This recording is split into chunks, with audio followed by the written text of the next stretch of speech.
Now on WECT News at 11. RoboCop came in and shot my son, killed him. Tonight, a Brunswick County family is demanding answers after their son is killed. Plus, team coverage of the record-setting bone-chilling temperatures. How local shelters are keeping families safe and warm on a night like this. And wind chills are part of that story as well. I'll tell you how low they'll go in the forecast. And a look at what the system behind the cold temperatures has done to other parts of the nation tonight. Your news at 11 starts right now. Where news comes first. This is WECT News at 11. Streaming live on WECT.com and on the WECT News app. A winter storm advisory in effect for parts of western North Carolina.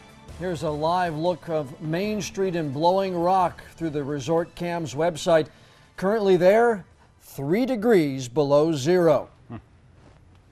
Wind chill warnings, canceled flights, school delays, all happening as dangerously cold air pushes across the United States. Temperatures are expected to be the lowest in the country since decades. We'll have team coverage tonight as the Arctic chill hits home. Our own Craig Reck is live in Wilmington tonight. We'll check in with him shortly, but first, let's get to this guy, our chief meteorologist, Gannon Medwick. It's kind of cold out there. Oh, it's getting colder. The heart of it is in the mountains, as you mentioned, and points west, but it's spilling over pretty efficiently as we progress through the night. The temperatures and wind chill values continue to drop. Here's the latest stats on the combination between the very low temperatures in the 20s and 30s right now and that extra chill factor in a northwest wind makes it feel like 18 in Elizabethtown, 22 with the wind chill now in Whiteville, and 24 is the feels like temperature at Wilmington. First thing tomorrow into the mid parts of the morning with some of those school delays, wind chill values are going to be in the single digits and teens. It will be dry but very cold as you head out around sunrise, more single digits than anything else for those wind chills, marginally higher as we get toward 9 or 10 o'clock. But I want to recommend that you dress in several warm layers as you get started on your Tuesday. In the extended forecast, a warm up. We'll take you there with the 7-day in a few minutes. Guys? All right, thanks so much, Gannon. Hearing a forecast like that, you might be grabbing a few extra blankets tonight, but some families in the Cape Fear area are going without tonight. Not just blankets, but homes. Yeah, local shelters are expecting extra overnight guests when the thermometer gets this low. It always happens. WECT's Craig Reck live in the conditions about one shelter that's been on alert for most of the holiday season. Craig? That's right, John and Fran. We're talking about this issue tonight, but the executive director at the Good Shepherd Center tells me that for about the last month, the temperatures have been dropping so low that they've been opening their doors to welcome just about anybody that'll get inside because they don't want to take any chances. A white flag. The message is one of welcome. Even if you had a problem with the staff here and you were asked to leave at one time, this flag says, get inside. The idea is to be welcoming to them and to not put a lot of barriers between them and accessing services. Inside, bags. Book bags, trash bags, even suitcases. Fill the hallway at Good Shepherd Center. The owners might be your old neighbors. They were our housed neighbors at one time. We're really just trying to help them get back there. Knight says some people choose to stay away, but a cold night like this could change their mind. Maybe they came in because it was white flag, but maybe it triggers a different thought, and maybe they begin to stay with us for the longer term, and we have a month or two with them. Because time makes for an opportunity. An opportunity to establish rapport and gain their trust and help them begin to see themselves back in an apartment. Because we can see it, but we have to help them begin to see that too.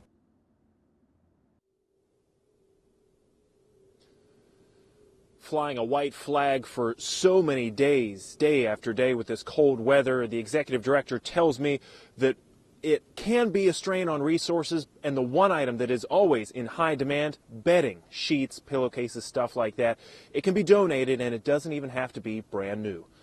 Reporting live in Wilmington, Craig Reck, WECT News. Now, all of our local public school systems will operate on 2-hour delays Tuesday morning because of the cold weather. Columbus County plans to open schools at 10 a.m. and several counties also are planning to opened late on Wednesday morning as well. Many private and charter schools also delayed, so for the full list, click on this story right now on WECT.com. Now, team coverage continues later in the newscast. The potentially life-threatening cold that has settled into parts of the Northeast and Midwest, too cold for people to go outside. That's ahead after Gannon's full forecast in just 15 minutes. See this kid? This is my son. This is my flesh and blood that they murdered. Keith Vidal's mother says a police officer shot and killed her son needlessly. Officers from several departments responded to a call for help Sunday in Boiling Spring Lakes. Now, the family says the 18-year-old who suffered with schizophrenia had a screwdriver and had frightened his mother. They say some of the first officers to respond helped until one officer from Southport showed up. The family says that officer first tased him, then shot and killed him.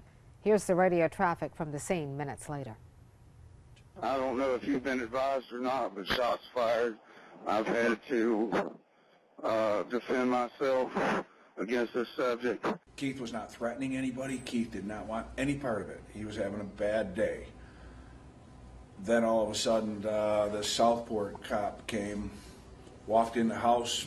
I don't have time for this. Tased them. Let's get him out of here. Tased him. He hit the ground. This guy shot him. Now, about a dozen family members waited outside the district attorney's office in Brunswick County this afternoon, demanding answers to their questions. The DA, John David, says he planned to speak with the family after he talked with reporters. We asked him to identify the officer who fired the shot that killed Keith Vidal. David said since the SBI is now looking into the shooting to determine if any crime was committed, he could not comment or release that information. The public deserves to have a process put in place that will lead to the most just resolution, and there are rules in place that guide me in my effort as district attorney to do that. And what I am doing right now is embracing a process which I believe is a best practice to get us to the appropriate result. Now, we do know one Southport police detective is on paid administrative leave tonight, but no officers from Boiling Spring Lakes are on leave. Stay with WECT News for continuing coverage on the investigation. Happening now, investigators in Brunswick County are on the lookout for a killer. Take a look. They say this man, Jimmy Ketchum, shot and killed Jason Anderson early this morning at a home off Village Road. Investigators consider him armed and dangerous. Now, a person who works at a gas station in Leland says that same man robbed her at gunpoint just a few days ago. Leland police are looking into any possible connection, but tonight they want residents to be on alert. Stay alert, keep your doors locked, check before you open the door to anybody suspicious. If you don't expect somebody at your house, then definitely, peek out a window or just check and make sure that you're opening the doors to a safe person. Police are asking for any information on Ketchum, where he is, where he hangs out, what some of his habits might be. If you can help, you should call Leland Police right away. Police in Columbus County are on the lookout tonight as well after a couple of robbers hit a convenience store. But the crooks don't know they left a big clue behind. Officers in Tabor City say the robbers thought they had cut off the security cameras inside the Vasco convenience store. But one of them kept recording, getting a picture of one of the robbers' face. Investigators say there are similarities between this crime and some recent robberies of local Dollar General stores in Columbus County. Ahead tonight, more fallout from a Medicaid mistake that sent personal information to the wrong addresses all across North Carolina. An admission tonight from DHHS officials. Find out what state lawmakers are planning to do about that. And there's a new sheriff in town. Columbus County picks its replacement for Chris Batten. Find out who the top law enforcement officer will be straight ahead. You're watching WECT News at 11. This is new at 11 tonight. Commissioners in Columbus County appointed a new sheriff a few hours ago. The board voting to appoint Major Lewis Hatcher to the job. The former chief deputy will take over for Chris Batten, whose last day is tomorrow. Batten took a job with the Department of Justice after serving as sheriff for 11 years, and Batten recommended Hatcher to get the job. Hatcher will make $64,000 a year, a raise from the $50,000 he made as Batten's chief deputy. We just want to ensure that these families and these children get their updated cards just as quickly as they can so there's no disruption of service. State lawmakers say they will be investigating after an alleged computer glitch caused nearly 50,000 children's insurance cards to go to the wrong addresses. Tonight, DHHS admits they broke federal HIPAA laws. Officials also said in 3 weeks, each child will be mailed a new Medicaid ID card. Until then, patients can still use their existing North Carolina Health Choice ID card. There is justice tonight for a canine police officer in South Carolina. A man accused of shooting and killing the dog will spend the next 35 years behind bars. Maurice McCreary today pleaded guilty to shooting at deputies and killing the police dog Fargo. That was back in December of 2011. The Richland County Sheriff and other deputies turned out to show support for the fellow officer they lost. One person is dead after a shooting in Conway. Tonight, police are still looking for a suspect. Around 1 p.m., officers with the Conway Police Department were combing through the area searching for evidence after finding a man just down the street who had been shot multiple times. The victim was taken to the hospital where he later died. Officials are still looking for witnesses or any further information. Stay home. Don't come out. It's very, very, very cold. Man, if you think it's cold outside tonight, wait until you see and hear what the system bringing the frigid temperatures is doing to other parts of the nation.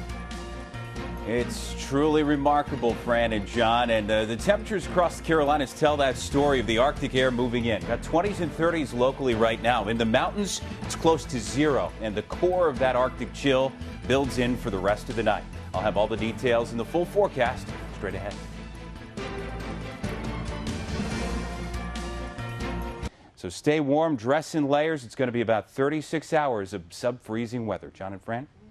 All right, Gannon, thanks. Most of the country is in that deep freeze thanks to that distorted polar vortex. Time-lapse pictures over Lake Michigan here in Chicago. The polar vortex is circulation of strong upper-level winds that normally surround the North Pole. Now, when the vortex becomes distorted, it sends frigid air further south than normal. Much of the nation is bracing for the coldest temperatures we've seen in decades. Yeah, the impact of the cold weather sweeping over almost the entire country. And tonight, it's actually colder in Chicago than it is at the South Pole. NBC's Sarah Dolliff reports on how bad things are. Sound of winter. Millions spent the day digging out and trying to stay warm as this latest bone-chilling blast takes hold. Probably got on about 6 or 7 shirts, 2 jackets, and 2 or 3 pairs of pants. This is what it looks like across much of the Midwest. I'm gonna try to just keep it moving, and stay on my feet, I ain't never felt this cold before out here in Kansas City, but it's freezing. Crews pushing snowblowers, residents shoveling and shoveling mounds of snow, and some cars just struggling to make it through. It's -6 degrees, as you can see right there. I'm not used to it. Meteorologists are blaming it on a polar vortex, taking a toll on weary travelers stuck in airports due to flight cancellations, on crops, and on water mains in many cities. But some are taking the cold in stride. You got to get out and enjoy this stuff. While temperatures are expected to warm slightly by the end of the week, it may be a while before Old Man Winter lets go. For now, those in the Arctic freeze will look forward to those sounds of winter turning into sounds of spring. In Chicago, Sarah Dolliff, NBC News. State police in Pennsylvania are looking for a man suspected of killing another man in an apparent case of road rage. The troopers say Timothy Davison of Maine was shot and killed after he was forced off the road by someone in a truck. Davison had called to report that he was being chased and fired upon before he died. Investigators believe the attack was a random act of road rage.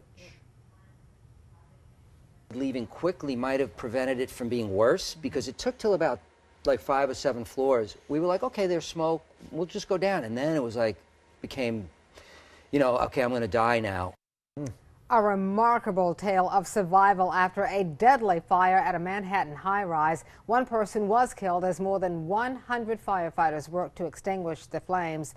The Lupiano family walked down 40 flights of stairs through smoke-filled air to reach the ground and safety. The fire killed 1 man and injured at least 7 other people. Texas firefighters battled a stubborn blaze this morning at an upscale apartment complex in Houston. High winds fueled the fire, creating a big challenge as crews tried to extinguish fast-moving flames. Officials said at least 8 units were completely destroyed. Thick smoke billowing from the site could be seen from miles away. No injuries have been reported. Now the cause of the fire is under investigation.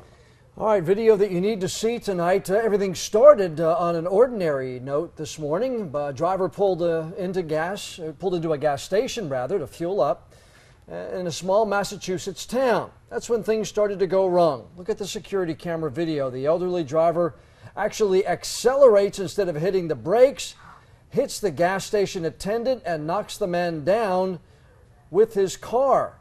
Here it is right here.